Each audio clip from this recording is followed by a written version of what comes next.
Welcome back for another round of the Daily Bread Bible Study. We are looking at day 102 for 1 Kings chapters 8 through 9. Today we will discuss the dedication of the temple and what it took to accomplish this.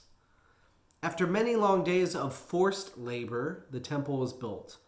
Now it is time for the Israelites to gather and to bring the sacred objects. In verse 1 of chapter 8, Then Solomon assembled the elders of Israel and all the heads of the tribes, the leaders of the ancestral houses of the Israelites, before King Solomon in Jerusalem, to bring up the ark of the covenant of the Lord out of the city of David, which is Zion.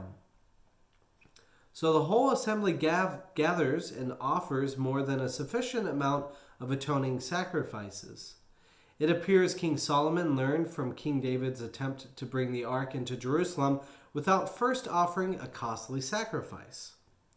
The Ark of the Covenant, with only, quote, two tablets of stone that Moses had placed there at Horeb, that's what it says in verse 9 of chapter 8.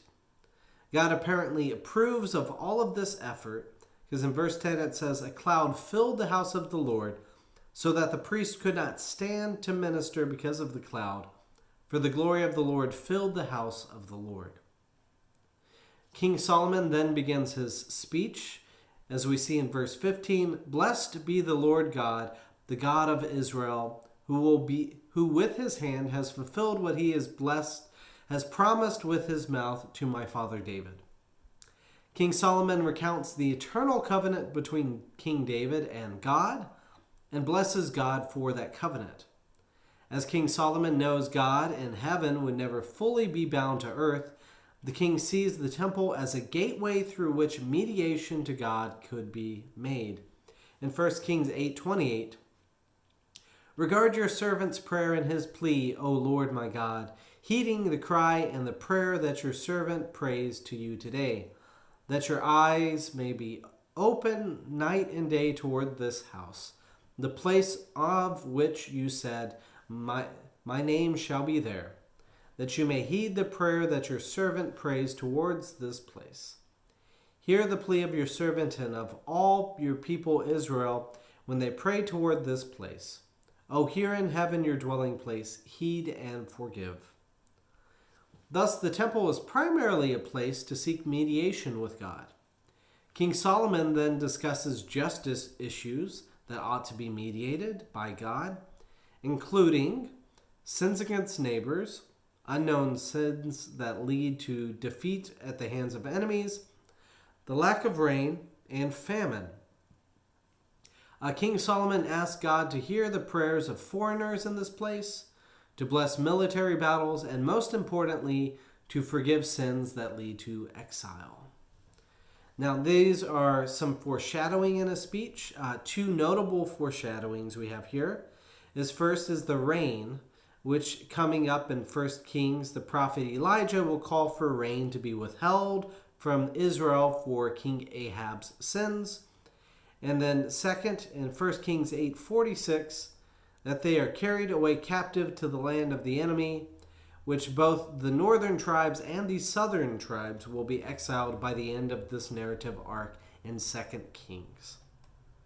So King Solomon's words then sound oddly familiar to Moses in Deuteronomy at the installation of the tent of meeting, that God has love for his people, and his people are to show God love in that they, quote, keep his commandments, his statutes, and his ordinances, as it says in chapter 8, verse 58.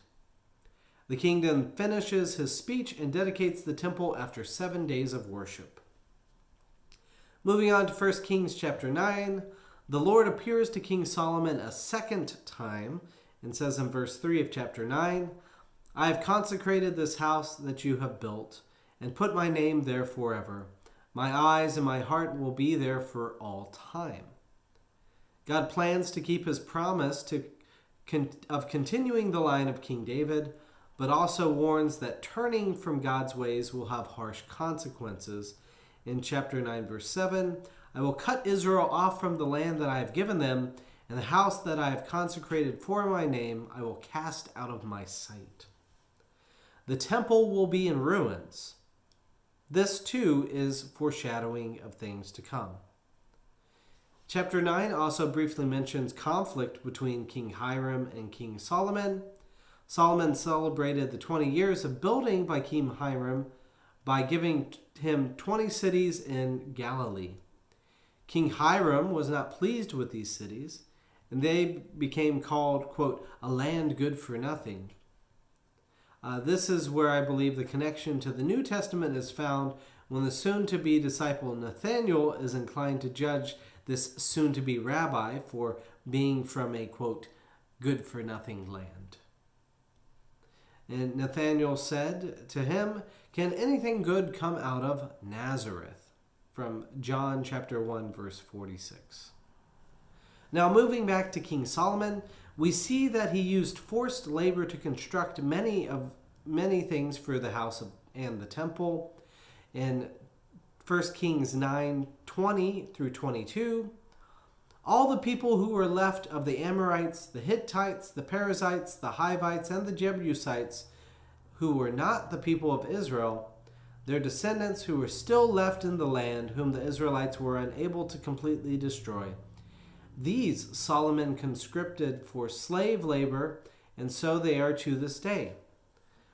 But of the Israelites, Solomon made no slaves. They were soldiers, they were his officials, his commanders, his captains, and the commanders of his chariotry and cavalry.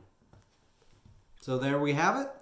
We close out the kind of dedication of the temple, and we will look at more about Solomon's story next time.